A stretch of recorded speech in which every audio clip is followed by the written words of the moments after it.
बात करेंगे हम केतु ग्रह के बारे में कि जीवन में और कुंडली में हमारे केतु अगर खराब हो जाते हैं तो हमें केतु का क्या ऐसा महा उपाय जो है वो करना चाहिए कि जिससे केतु आपके शांत भी होंगे और आपको अच्छे रिजल्ट भी देंगे। तो कुंडली में भी हम देखेंगे कि कुंडली में केतु किन भावों में बैठ के आपको बुरे फल देते हैं और उनका क्या ऐसा एकमात्र उपाय करें कि जिससे कुंडली में बैठे हुए केतु भी आपको अच्छे फल देना शुरू कर दे। दोस्तों वीडियो को एंड तक जरूर देखिएगा और मेरी गुजारिश आपसे यह भी है कि अगर आपने चैनल को सब्सक्राइब नहीं किया है तो चैनल को सब्सक्राइब करना मत भूलिएगा। दोस्तों बात करते हैं केतु ग्रह के बारे में। दोस्तों कुंडली में केतु बेसिकली बृहस्पति के चेले बताए गए हैं। केतु जहां पे आपके जीवन की तरक्की है तो वहीं पे आपके जीवन में आप खुद कहीं ना कहीं अपने मन में कैद हो, तो ये भी केतु है। कुंडली का छठा भाव जो होता है दोस्तों, ये पूर्णतः केतु के अंडर ही चलता है। हमारे जीवन में जितनी भी परेशानियां हम जीवन में देखते हैं वो आपके छठे भाव और द्वादश भाव से कहीं ना कहीं रिलेट करती हैं, क्योंकि कुंडली का छठा भाव पाताल है, एक डीप गहराई है, डीप सोच है।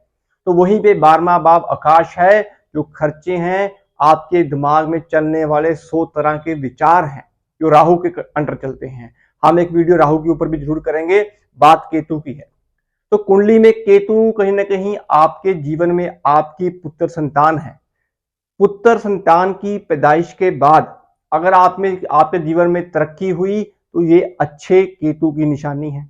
आपको पुत्र संतान का सुख नहीं मिल रहा तो ये भी कहीं ना कहीं केतु की नेगेटिविटी को ही दर्शाता है। दोस्तों इनकम ठीक है आपकी, लेकिन जो इनकम आप कमा रहे हो किसी भी बिजनेस के स्वरूप में, वो आपकी इनकम ब्याजों के रूप में कहीं ना कहीं बाहर जा रही है, तो ये कहीं ना कहीं केतु की ही नेगेटिविटी है।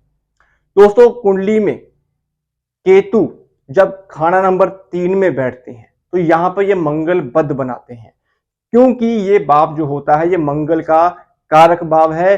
जब इस भाव में केतु बैठते हैं तो ये बुध के साथ और मंगल के साथ अपना कहीं ना कहीं जो कनेक्शन है वो बनाते हैं। तो मंगल के साथ जब केतु मिलते हैं दोस्तों तो ये आपके जीवन में खुशियों को नजर जो है वो लगा देते हैं, आपके रिश्तों में टकराव आना शुरू हो जाता है। मंगल आपके खून के संबंधित जितने भी रिलेटिव रिश्तेदार होते हैं, आपके दोस्त होते हैं, वो ही आपको कहीं ना कहीं परेशान कर रहे होते हैं। तो खाना नंबर 3 में बैठे हुए केतु के हमें उपाय करने बड़े जरूरी हैं। बात है खाना नंबर 4 की। जब कुंडली के खाना नंबर 4 में केतु बैठते हैं दोस्तों तो यहाँ पे ये चंद्रमा का भाव होता है, ये आपके मन का भाव है, आपके घर का सुख है, आपका सुकून है, आपकी माता है। और जब खाना नंबर 4 में केतु बैठते हैं तो ये चंद्रमा का ऋण भी लगा देते हैं, चंद्रमा को पूर्णतः ग्रहण लगा देते हैं दोस्तों। तो इसीलिए जिन लोगों के भी खाना नंबर 4 में केतु होते हैं दोस्तों, तो मोस्टली केसेस में ये लोग कहीं ना कहीं अपने मन में अपने सोच से परेशान होते हैं। पैसा होने के बावजूद या पैसा आने के रास्ते के बावजूद भी ये कहीं ना कहीं कर्जे के हालातों को जो है वो देख रहे होते हैं। तो कहीं ना कहीं माता को भी ये कहीं ना कहीं केतु जो है वो पीड़ित करता है दोस्तों। तो इसीलिए खाना नंबर 4 में केतु भी आपको बुरे फल जो है वो निश्चित तौर से देते हैं। दोस्तों बात है कुंडली के छठे भाव। छठे भाव में जब केतु बैठते हैं दोस्तों तो यहाँ पे आपको ये बैक पेन की दिक्कत, कर्जे की दिक्कत, आपके प्रोफेशन की दिक्कत, आपके अंदर आपकी सोच को कहीं ना कहीं ये नेगेटिव करते हैं। तो इसलिए खाना नंबर 6 का केतु भी कहीं ना कहीं बुरे फल देने वाला ही माना गया है। इसके बाद दोस्तों बात है अष्टम भाव की। जब कुंडली के अष्टम भाव में केतु बैठते हैं दोस्तों तो यहाँ पे भी ये मंगल पद का निर्माण करते हैं।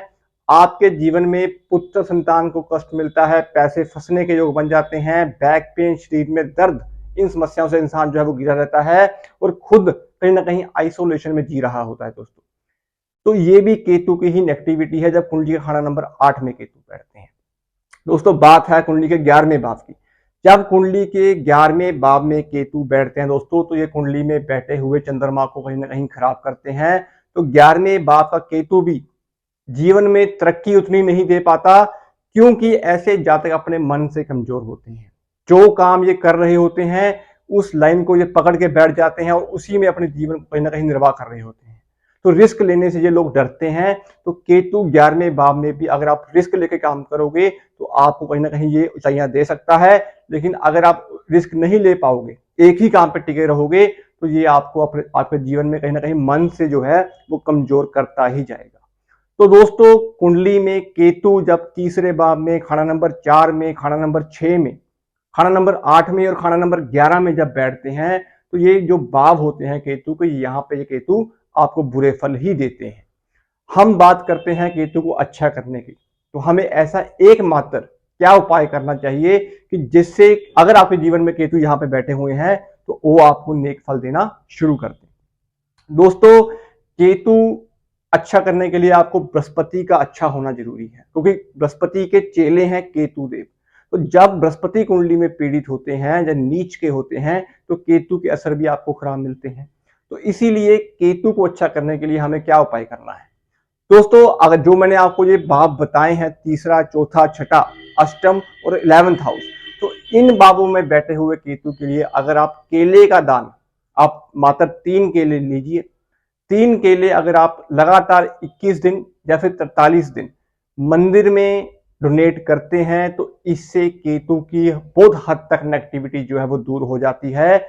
क्योंकि दूसरा भाव जो होता है कुंडली का दोस्तों, ये धर्म स्थान है, ये मंदिर है, और दूसरे भाव में कोई भी ग्रह नीच का नहीं होता। और दूसरा भाव जो धर्म की शरण है दोस्तों, तो वहां वो बृहस्पति के कारक भाव है। तो बृहस्पति की शरण में जब हम केतु को कहीं ना कहीं रखते हैं, तो केतु के सब बुरे फल जो है वो दूर होने शुरू हो जाते हैं।